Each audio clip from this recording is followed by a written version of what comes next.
It's been a while since I touched this deck, but it just might be the answer we were looking for.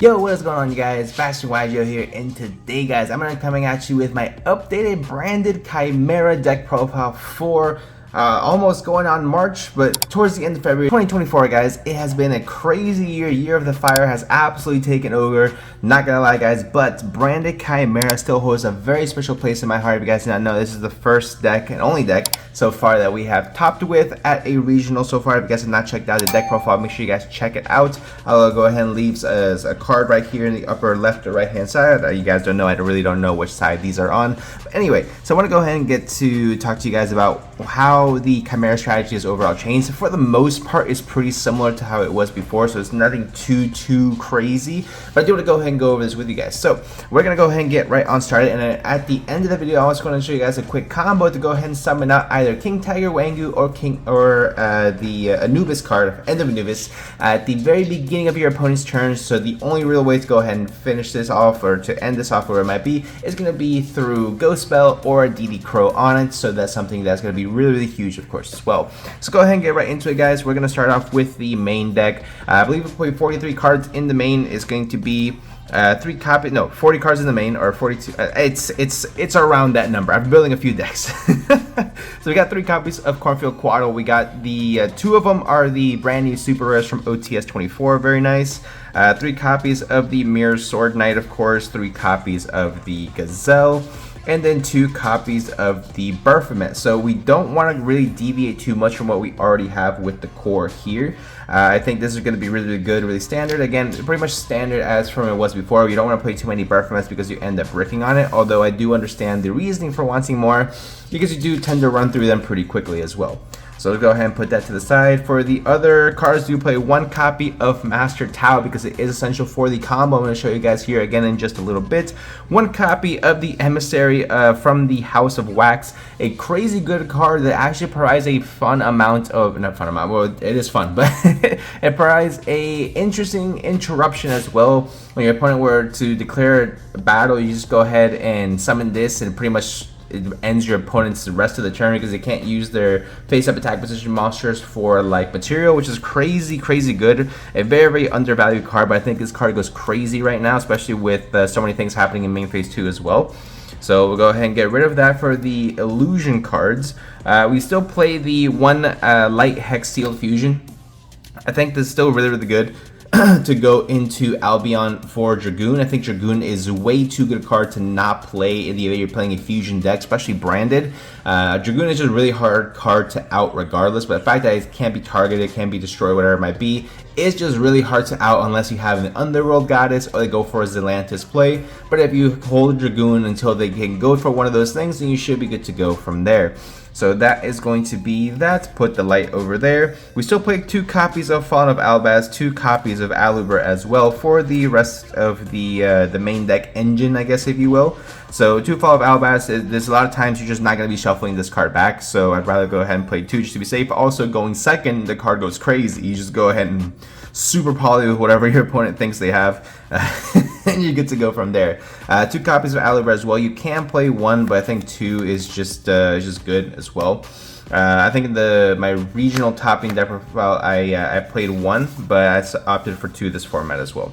Next, for the other cards, you can play either the End of Anubis, or you can also play the King Tiger Wangu. I think both really optimize the same way, but I think the End of Anubis is just better for going first or second, whereas King Tiger Wangu is really good for going first. So King Tiger Wangu pretty much destroys any monster that's summoned to your opponent's field with 1400 or less attack. So pretty much all the Fire King cards are going to get absolutely just destroyed the second they hit the field, which is crazy for King Tiger Wangu. And End of Anubis pretty much shuts down graveyards. Anything that's active in the graveyard, touch card in the graveyard, where it might be. Think of it like a walking Necro Valley.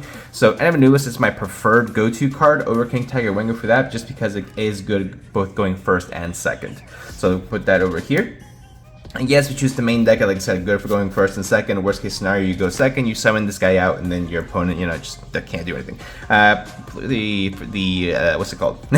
For the hand traps, you play 3 copies of Ash, 3 copies of Valor, I do want to go ahead and change out the Droll and Lockbirds for Nibiru's. I think Nibiru is the better hand trap this format, and 3 Imperm. I think Veiler, Imperm, Ash are really go super crazy, especially when hitting the Ash on summon. And I really want to go ahead and emphasize I am building primarily to go ahead and go up against Snake Eyes Fire King, just because, or just Snake Eyes in general, just because it is obviously the most overly played deck and overly represented deck in current Yu-Gi-Oh! So it just goes hard, whether it is the full power version or the budget version or like super heavy or dogmatic or whatever it might be. You really want to capitalize on Imperm Veiler, but I think Nibiru just hits a lot harder. It's also what I'm seeing as well from this past weekend from the YCS in Las Vegas is just Nibiru's dropping left and right, and Droll and Lockbird really doesn't do anything to Snake Eye, especially if you Snake Eye on the Ash. They still go full combo with that. So just to give you guys a heads up, of course. For the spells, we played 3 copies of Brand of Fusion, 2 Chimera, and 3 Super Polymerization. Super Polymerization is one of the wildest cards ever printed, and this deck can take full advantage of that right off the bat. Let me go ahead and put this in frame. How about that? So go ahead and put this in frame. So Super Polymerization is just super wild. Being able to fuse away your opponent's whatever they have on the field, as long as it's 2 fires, so you're good to go from there. 3 copies of also Branded Opening and 1 copy of Called by the Grave. 3 Branded Opening because it gives you full access to your Branded Fusion. And again, it's pretty much essentially you see Branded Fusion and one of your Chimera starters to go ahead and go full combo, as I'll show you guys again towards the end of the video. But we're almost there yet. So right next, I'm going to show you guys the extra deck as well. So for extra deck, we'll play 2 copies of the King of the Phantom Beast, Chimera King of the Phantom Beast, 1 copy of the Illusion Beast, and 1 copy of the Baphomet Fusion. Baphomet Fusion is going to be essential as well to send cards to the graveyard, so this card goes crazy. For the branded stuff, 1 Mirror Jade, 1 Rimbrum, 1 Albion, 1 Lubellion, 1 Red Eyes Dark Dragoon for your branded targets to go ahead and summon. These 2 primarily go ahead and go either into Mirror Jade or Dragoon, whichever one. Then you have the Rimbrum to go ahead and get you access into your Chimera lines as well. So if you guys want to see more in-depth, like full test hands or combo tutorials or whatever it might be with this deck, just go ahead and let me know in the comments for you. But I think for the most part this deck is pretty much figured out. But like I said, if you guys want to see it from me, by all means, you know. For the rest of the fusions, we play 1 Magnum the Reliever, a card I don't really like, to be honest with you guys. If it's a card I play just because it can come up, but realistically I feel like maybe having 2 copies of Mirror Jade would be better, or potentially, you know, 2 copies of Dragoon in the event that we can go into that, but then you have to mess with the main deck a lot. So 1 copy of Magnum the Reliever, 1 copy of Guardian Chimera. This could potentially have been a 2 of back in the day, but you don't really want to start destroying everything nowadays, so 1 copy is just fine. For the rest of the fusions, we play Super Poly targets, 1 Garura. Garura will not come up nearly as much, but it is something you still want to play. And 2 copies of Mud Dragon, because Mud Dragon is going to come up a lot more often, especially going up against the Chimera lines. Is like they'll end on a I don't know, Ambler Whale plus a Flamburst Dragon, and those are, I don't think those are the same types. So whatever. Anyway, I don't have that on the top of my head, of course, but yeah, just Mud Dragon goes super hard because they're very rarely going to have 2 Pyros on board, same type, same attribute. So, but you know they're gonna have fire, so you want to go ahead and hit that, and then 1 Sky Crisis for your 15th extra deck slot. You can also play SP Low Knight as well. It's really just whatever floats your boat. I think SP Low Knight has come up as well. Sky Crisis is nice as well. Either one of those should suffice. It really just depends on what you guys want to go for. Alright guys, so we are get to the fun part. We just finished up the deck profile, of course, main deck extra. I want to go ahead and show you guys this quick combo just so you guys understand how to summon End of Anubis at the start of your opponent's turn. So what we're going to go ahead and do first, we're going to go ahead, is a 2.5 card, technically, what's it called? Combo. So just so you know, this pretend is our starting hand. This hand will go crazy, but let's go ahead and pretend it's our starting hand, right? So first thing we want to do is activate Brand of Fusion. Activate Brand of Fusion effect, of course, to go ahead and fusion summon. So you guys are going to want to go ahead and fuse off your End of Anubis along with your Fallen of Albas. With a Dark and Fallen of Albas in the grave, you guys are going to go into your copy of Lubellion. Because Lubellion, of course, needs a Dark in order to go ahead and summon him out. So, Dark, there you go, see, Dark, Fallen of Albas. So you go ahead and summon this guy out. This is in the graveyard. Activate Lubellion effect, pitching a card, pitch one of the Super Polymerizations to fuse the Fallen of Albaz, and the Lubellion. Banish these two, and these are going to go ahead and summon out a copy of Mirror Jade. Right, a Mirror Jade is kind of like a cherry on top. Really, what the Brand of Fusion is allowing you to do is to put the End of Anubis in the graveyard, which is going to be the most optimal for you, of course. Then you're going to activate Cornfield Quaddle effect to go ahead and search. You're going to search, of course, your Mirror Sword Knight, right? Normal summon Mirror Sword Knight, activate Mirror Sword Knight effect to summon out your copy of Baphomet. Baphomet effect is going to activate to go ahead and search you out one copy of Gazelle, and then one copy of Chimera Fusion that we're going to be fusing off twice in this turn, so it doesn't end with a Guardian Chimera potential play on your opponent's turn, which again is fine if you guys are going to be going up against Snake Eyes Fire King, because you don't really want to destroy their monsters anyway. So now we have right here, we're going to go ahead and activate our Chimera Fusion, fusing off our Gazelle and Baphomet to go into our copy of Chimera, King of the Phantom Beasts, and there are going to be some chain links. This Chimera is going to want to be chain link 3 to go ahead and chain block as well, just so you guys know.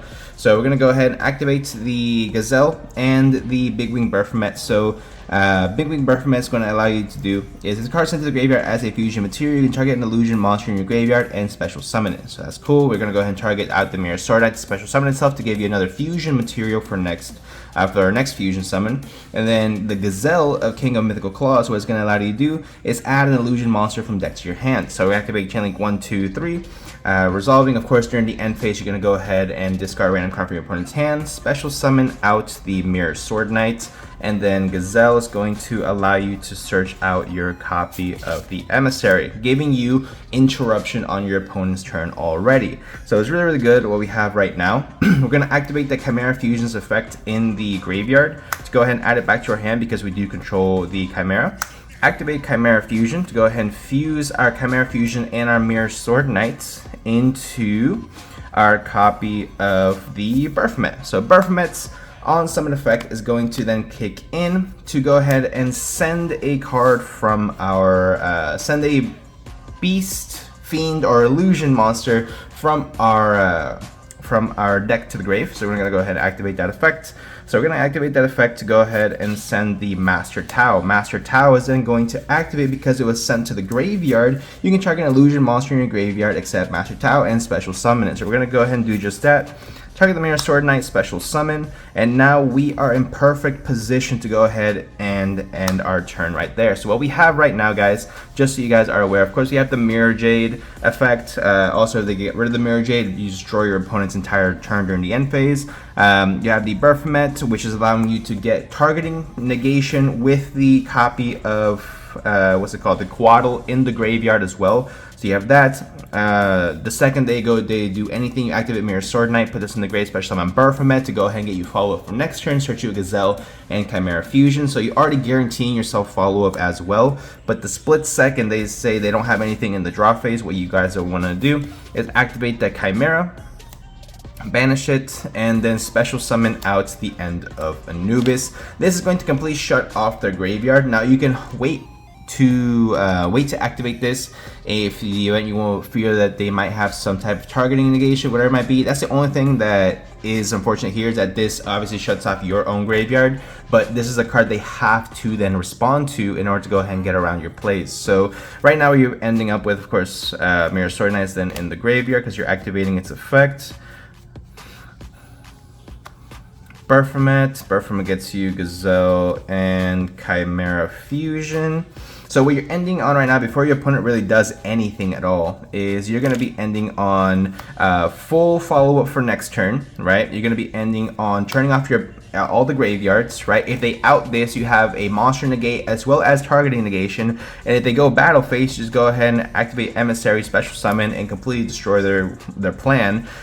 And you also have Mirror Jade effect as well. So you have a lot of interruption right here, guys. So I'm going to go ahead and, of course, show this off to you. Now, if you guys have any suggestions, recommendations, anything, of course, I am open to it. I do love this deck quite a bit. I love the follow-up that it gives you. I think that obviously before the Snake Eyes deck came out and obviously took over with the amount of follow-up that can grant you and amount of advantage that can grant you, I think this was probably one of the best decks in Yu-Gi-Oh when it came to overall card economy. So that's something that I absolutely love about this deck, is that it replenishes your hand very, very well. But it's a deck that you have to go ahead and play strategically because you can burn out through all your resources very, very quickly as well. But let me know what you guys think in the comment section down below. If you guys have the opportunity to go ahead and make Dragoon in this format, definitely I would highly, highly recommend, because that card goes crazy. But again, let me know what you guys think in the comment section down below. Thank you guys so much for watching, sticking to the very end, sticking through the combo. Appreciate each and every single one of you guys. Make sure you guys check out the Whatnot link in the description for a free 15 bucks. I'll also be selling some stuff that I may want to go ahead and trade off or get rid of. I'll go ahead and send that to you guys as well. So